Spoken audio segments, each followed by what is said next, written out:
تو کہتے ہیں کہ ایک عورت بڑی غریب سی تھی، اور اسی جگہ جہاں پہ بھی وہ جس گاؤں میں یا شہر میں، گاؤں میں عموماً وہ رہتے تھے، ایران میں چھوٹے چھوٹے سے گاؤں جیسے ہوتے ہیں، وہاں پہ ایک غلام حسین کے نام کے بڑے مولا کے چاہنے والے تھے، وہ قافلہ لے کے بھی جایا کرتے تھے مشہد مولا کے پاس۔ تو وہ جو عورت تھی نا، وہ بڑی غریب سی تھی، چھوٹے چھوٹے بچے تھے، بیوہ بھی تھی، وہ سارا سال نا تھوڑا تھوڑا پیسے جمع کرتی رہتی تھی۔ تو جب وہ لے کے جاتے تھے تو وہ کہتے تھے تم ہمارے ساتھ چلو گی؟ تو وہ کہتے تھے نہیں، میں نے مولا کے پاس پیدل ہی جانا ہے، جتنی میری استطاعت ہے نا میں نے اس کے حساب سے چلنا ہے، میں نہ کسی سے پیسہ لوں گی، نہ کسی کے ساتھ جاؤں گی، پیدل ہی جاؤں گی۔ جب وہ وہاں سے واپس آتی تھی نا تو اس کے پاس پیسے ہوتے تھے۔ تو یہ جو غلام حسین تھی یہ بڑے حیران ہو کے کہتے تھے کہ تیرے پاس پیسے کہاں سے آ گئے؟ تو گئی تھی تو بڑی مشکل سے، تیرے پاس کرایہ نہیں تھا تو نے کہا میں نہیں تیری گاڑی میں بھی جاؤں گی، میں پیدل ہی چلی جاؤں گی، میں نے پیدل ہی جانا ہے، میرے پاس اتنے پیسے نہیں جو میں کرایہ بھی دوں، اور اللہ تجھے ہمت بھی دیتا تھا اور تو چلی بھی جاتی تھی۔ تو یہ تیرے پاس اب کیسے پیسے، کسی سے مانگتی ہو؟ کہتی نہیں، میرے تو مولا مجھے دیتے ہیں پیسے، میں کسی سے کیوں مانگوں؟ پاک 1.25 نعرہ حیدری، نعرہ حیدری۔ تو مولا کہتے تھے کہ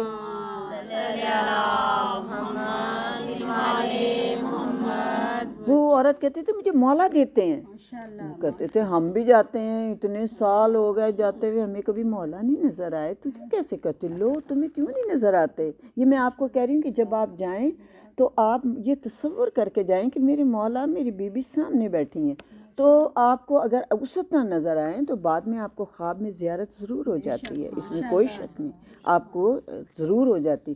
تو وہ جب اس سال جانے لگے نا تو انہوں نے کہا یہ نا مجھ سے جھوٹ بولتی ہے، یہ ضرور کسی نہ کسی سے بیگنگ کرتی ہوگی، مانگتی ہوگی، تو اس کے پاس پیسے آتے ہیں، جو یہ واپس آتی ہے تو اپنے بچوں کو لیے کھلونے بھی لاتی ہے، بلکہ محلے والوں بچوں کے لیے بھی لے کے آتے ہیں، یہ میری بیٹی کی سہیلی ہے، یہ میرے بیٹے کا دوست ہے، تو ان کے لیے بھی لے کے آتی ہے، اس کے بعد کہاں سے اتنے پیسے آئے؟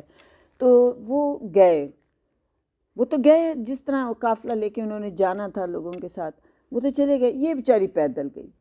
یہ جب وہاں پہنچے تو یہ کھڑی ہوئی تھی، دربار پہ پہنچ گیا یہ، اور وہ بھی پہنچ گئی۔ انہوں نے کہا اب دیکھتے ہیں کس سے پیسے مانگتی ہے، ضرور یہ یہاں پہ وہاں پہ اکثر یہ کہ مانگ لیتے ہیں کہ بھی نہیں یہ پیسے دے دو۔ اس نے یہ دیکھا کہ وہ امام رضا علیہ السلام کی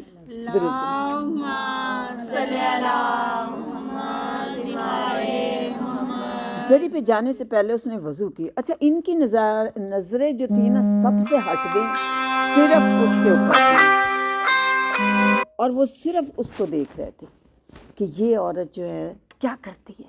اس نے وضو کی، وضو کر کے وہ زری کے پاس آئی، یہ پیچھے کھڑے تھے، انہوں نے دیکھا کہ اب یہ کسی نہ کسی سے مانگے گی، اور انہوں نے جیسی وہ وہاں کھڑی ہوئی عورت، اس نے رونا شروع کر دیا۔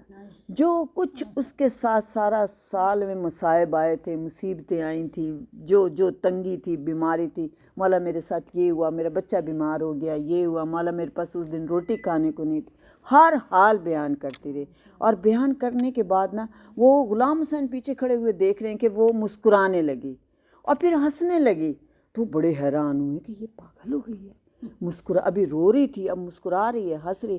اس کے بعد اسے کچھ نہیں پتا، وہ عورت نے تھوڑی دیر کے بعد ایسے جیسے اس نے اپنی جھولی پھیلا کے، ہم بھی فریاد کرتے ہیں مولا سے، اسی طرح ہم بھی ہاتھ پھیلا کے کہتے ہیں مولا ہمیں بھر دیں، کبھی کوئی مٹھائی ڈال جائے گا، کبھی کوئی پھول ڈال جائے گا، کبھی کوئی مکھانے ڈال جائے گا، تو ہم یہ کہتے ہیں یہ ہمیں مولا کی طرف سے ملیں، اور ان پھولوں کو، ان مکھانوں کو، اس چیز کو جو آپ کی جھولی میں ڈلے نا اس وقت، اس کو یہ سمجھا نہ کریں کہ یہ عورت دے کے گئی ہے، یہ سمجھا کریں کہ ادھر سے عطا ہوئی ہے، اس عورت کو اشارہ ہوا ہے جو اس کی ڈالیں۔ کبھی کبھی آپ دعا مانگ رہے ہوتے ہیں تو آپ دیکھیں آپ کے ہاتھ کے اوپر کوئی چیز رکھی، اسے اپنے لیے، اپنی اولاد کے لیے، اپنے بہن بھائیوں کے لیے اس کو باعث شفا سمجھیں، باعث سے یہ سمجھیں کہ اب میرے مولا نے مہر لگا دی ہے، میری دعا پوری ہو جائے گی، جو دعا میں مانگ رہی ہوں وہ میری پوری ہوگی۔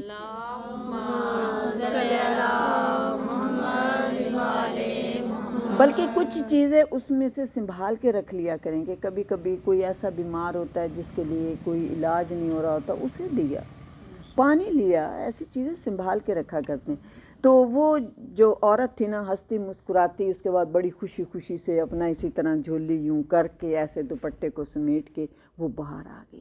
جب وہ دروازے کی طرف جانے لگے، یہ پیچھے پیچھے تھے، انہوں نے نہ مولا کے پاس، بس مولا کو سلام کر کے جلدی، انہیں تو فکر یہ تھی کہ یہ کرتی کیا ہے۔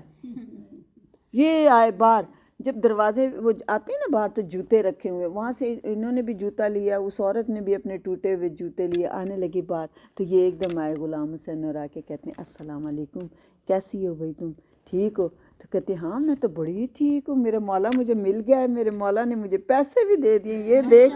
اس نے دیکھا تو واقعی اس میں پیسے بھی پڑے تھے، کچھ چیزیں بھی پڑی ہوئی تھیں جیسے بچوں کے لیے بھی ہوتی ہیں، تو وہ بڑے دیکھ کے حیران ہوئے اور انہوں نے کہا اب تو میں نے اس کو دیکھا ہے کہ نہ اس کے پاس کوئی بندہ آیا، نہ اس نے کسی بندے سے مانگا ہے، نہ کسی عورت سے التجا کی ہے، یہ تو واقعی اس کے پاس ہے۔ یہ ایک دم نا کہتے ہیں تو مجھے تھوڑا سا ٹائم دے، مجھے اتنا بتا کہ کس وقت مولا تیرے پاس آئے۔ کہتی میں زری پکڑے کھڑی تھی، میں نے میرے سامنے ہی مولا تھے، مولا کی زری ایسے کھل گئی تھی، میرے سامنے مولا تھے، میں نے مولا کو سارا اپنا حال سال بھر کا سنایا، پھر میرے مولا، میں نے کہا تو میرے مولا نے کہا جھولی پھیلا، میں نے ایسے جھولی پھیلا دی، مولا نے مجھے چیزیں دے دیں، یہ دیکھ پیسے بھی مولا نے دیے، مجھے سال بھر کا خرچہ بھی دے دیا ہے، اور یہ میرے بچوں کے لیے بھی دیے ہیں مولا نے کہ یہ ان کو جا کے میری طرف سے دینا، تو تمہیں نہیں ملے مولا؟ وہ کہتے ہیں غلام سے مجھے تو نہیں ملے۔ تو بات یہ دیکھیں کہ یہ اپنے ایمان، اپنے دماغ، اپنے دل، اپنے سوچ کی بات ہے کہ آپ کو مولا کیوں نہیں ملے۔ مولا ملتے ہیں آپ، مگر اس زری کو یہ نہ سوچیں کہ صرف یہ قبر کے پاس آئیں، یہ سوچیں یہ اس ہستی کے پاس آئیں، یہ ہماری دعاؤں کو سن رہے ہیں اور ہمیں دیکھ بھی رہے ہیں، تو انسان سب کی دعائیں سنتے ہیں اور زائروں کی دعائیں بہت جلدی قبول ہوتی ہیں۔ آپ دل سے لے کے جائیں، لیکن یہ میں ضرور کہتی ہوں کہ ہم وہاں جا کے بھول جاتے ہیں، ہم یہ جگہ نہیں دیکھی، یہ جگہ نہیں دیکھی، یہاں نہیں گئے، یہاں نہیں گئے، ہم اس طرح سے لگاتے ہیں۔ درود پڑھیں محمد اور یہ جو میں آپ کو بات کہہ رہی ہوں اور جو بات سنا بھی رہی ہوں، اس لیے سنا رہی ہوں کہ اس چیز کو آپ بھی دھیان میں رکھیے گا کہ جب کبھی آپ کو دعا کے درمیان کوئی چیز مل جائے تو سمجھیں یہ ادھر کی عطا ہے، اسے یہ نہ سوچیں کہ یہ عورت تبرک بانٹ رہی ہے تو ہمیں دے گی۔ بہت ساری عورتیں بیٹھی ہوتی ہیں کسی کو بھی نہیں دے پاتی اور کسی کو مل بھی نہیں پاتی، تو اس کو سنبھالیں۔ تو یہی کہتی ہیں کہ یہی امام رضا علیہ السلام کے حوالے سے میں بیان کر رہی ہوں کہ ایک شخص جو کہ بیچارہ بہت مولا کے روزے پہ جایا کرتا تھا، میں نے پورے سننا ہے تم سے جا کے، اور جب جاتا تھا تو جوانی کی عمر تھی، ہر سال جاتا تھا، ہر سال جاتا تھا، اب وہ بوڑھا ہو گیا تھا اور نابینا بھی ہو گیا تھا، بینائی بھی چلی گئی تھا مولا کا چاہنے والا۔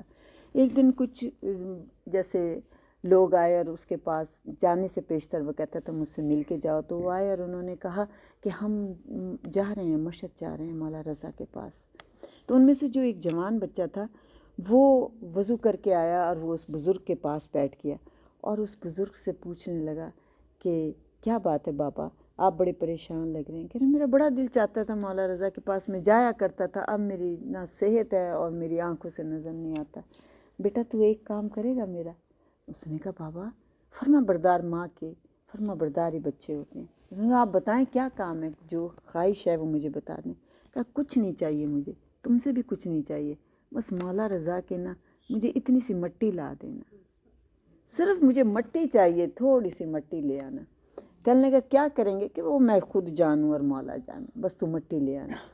تو وہ لوگ گئے، زری پہ جا کے ساری زیارتیں کیں، واپس آ گئے، بھول گئے، جوان بھول گیا کہ مجھے مٹی لانی تھی۔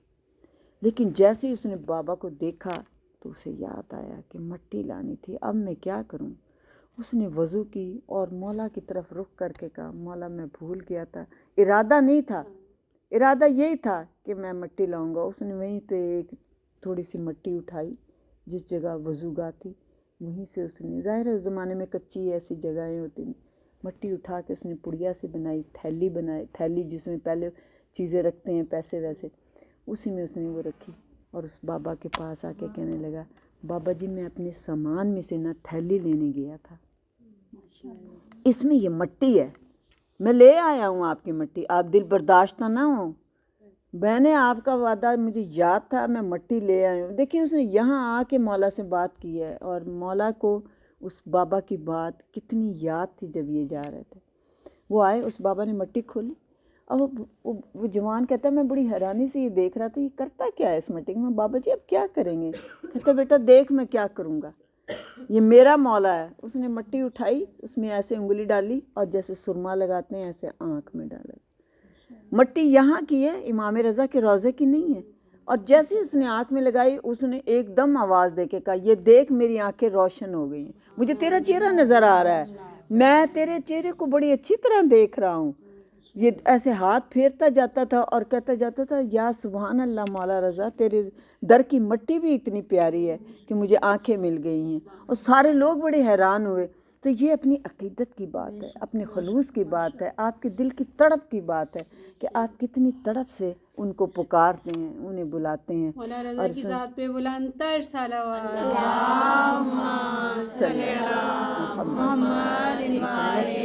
اب میں آپ لوگوں سے کہوں گی کہ ہم سب مل کے دعا مانگتے ہیں۔ آپ لوگوں کے اپنے دلوں میں جو کوئی ایسی خواہش ہے جو آج تک نہ پوری ہوئی، امام رضا کے صدقے ہم نے آج دعا مانگنی ہے، اور یہ کہہ کے مانگنی ہے کہ مولا ہم بڑے پریشان حال ہیں، بہت گناہ گار ہیں، نہ ہماری زبانوں میں اثر ہے اور نہ ہمارے الفاظوں میں اتنا اثر ہے کہ دعائیں قبول ہوں۔ آج ہم بخدمت حضرت محمد صلی اللہ علیہ وآلہ وسلم کالی کملی والے کی خدمت میں دعا پیش کرتے ہیں کہ آج ان کو بہت بہت مبارک ہو ان کے بیٹے کی۔ آج جناب بی بی پاک زہرا کو ان کے بیٹے کی مبارکباد دیتے ہیں۔ آج جناب مولا علی کو، مولا حسن کو، مولا حسین کو، ائمہ طاہرین کو، خصوصاً امام موسیٰ کاظم علیہ السلام کو، بی بی نجمہ خاتون کو، اور ان کے بیٹے امام تقی علیہ السلام کو ہم مبارکباد پیش کرتے ہیں کہ اے میرے مولا ہماری جھولیوں کو خوشیوں سے بھرتے۔ اے میرے مولا بہت پریشان حال ہیں، اے میرے مولا ہم اپنی زبان سے اپنا حال کسی کے سامنے بیان نہیں کرتے۔ اے میرے مولا ہماری ہر پریشانی کو تو دور کرنے والا ہے، آپ دیکھنے والے ہیں، آپ سمجھنے والے ہیں۔ اے میرے مولا ہمارے گناہ کبیرہ و صغیرہ کو اس وقت کے صدقے میں معاف کر دینا۔ یا غازی ابوالفضل العباس آپ کا علم یہاں پہ نصب ہے، آپ کو بہت بہت مبارک ہو، اپنی شان کریمی کے صدقے آپ سب پہ رحم فرماتے ہیں۔ مولا رضا کے صدقے میں میرے مولا ہمارے گناہ کبیرہ و صغیرہ کو معاف کر دینا، ہماری دعاؤں کو قبول کر لینا۔ اے میرے مولا جو بے اولاد ہیں ان کو اولاد عطا کرنا، اے میرے مولا جو بے روزگار ہیں ان کو روزگار عطا کرنا، اے میرے مولا جن کے گھر میں رزق کی تنگی ہے انہیں رزق عطا کر، اتنا رزق عطا کر میرے مولا کہ وہ تیرے حسین کے لنگر لگائیں۔ اے میرے مولا اس وقت کے صدقے میں بے گناہ قیدیوں کو رہائی کر دے۔ اے میرے مولا جو مائیں اپنے بچے بچیوں کی شادیوں کے لیے پریشان ہیں انہیں نیک بر اور نیک گھر عطا کر دے۔ اے میرے مولا اس وقت کے صدقے میں جو کوئی بھی بیمار ہے اس کو صحت عطا کر۔ اے میرے مولا ایسے بھی بیمار ہیں کہ جنہیں ڈاکٹروں نے بھی جواب دے دیا ہو، ان بیماروں کو صحت عطا کر۔ یا اللہ زہدی کو بھی صحت عطا کرنا۔ اے میرے مولا تجھے واسطہ ہے اس وقت کا اور امام رضا علیہ السلام کا واسطہ، اے میرے مولا تو سب کے دل کی دعاؤں کو سننے اور قبول کرنے والا ہے۔ میرے مولا کے صدقے میں ہماری دعاؤں کو قبول کر لے، بانی مجلس کی دلی حاجتوں کو بر لانا۔ اے میرے مولا ہر ماں کا جوان سلامت رہے۔ مرحومین کے لیے اے اللہ تجھے واسطہ ہے محمد و آل محمد کا آج شب جمعہ ہے، جن کے مرحومین اس دنیا سے چلے گئے ہیں ان سب کو میرے مولا جنت الفردوس میں بلند مقام عطا کرے۔ اے میرے مولا ان کی قبروں کو نور محمد سے منور کر دینا۔ اے میرے مولا تجھے واسطہ ہے محمد و آل محمد کا، ہمارے گناہوں کو معاف کر دینا، اور روز محشر میرے مولا اپنے اس پاک لال کے صدقے میں ہمیں پیاس کی شدت سے بچانا۔ میرے مولا علی ساقی کوثر اپنے ہاتھ سے جام کوثر پلانا۔ اے میری بی بی پاک زہرا اپنی چادر کے سائے میں ہمیں رکھنا۔ اے میرے مولا علی اپنے علم کے سائے میں رکھنا۔ اے میرے کالی کملے والے اپنی ابا کے سائے میں ہمیں رکھنا۔ اے میرے مولا جب میزان پہ ہم کھڑے ہوں تو ہمارے نامہ اعمال کو نہ دیکھنا، اپنی بخشش کو دیکھنا، اپنی کرامت کو دیکھنا، ہمیں پل صراط سے پار لگا دینا۔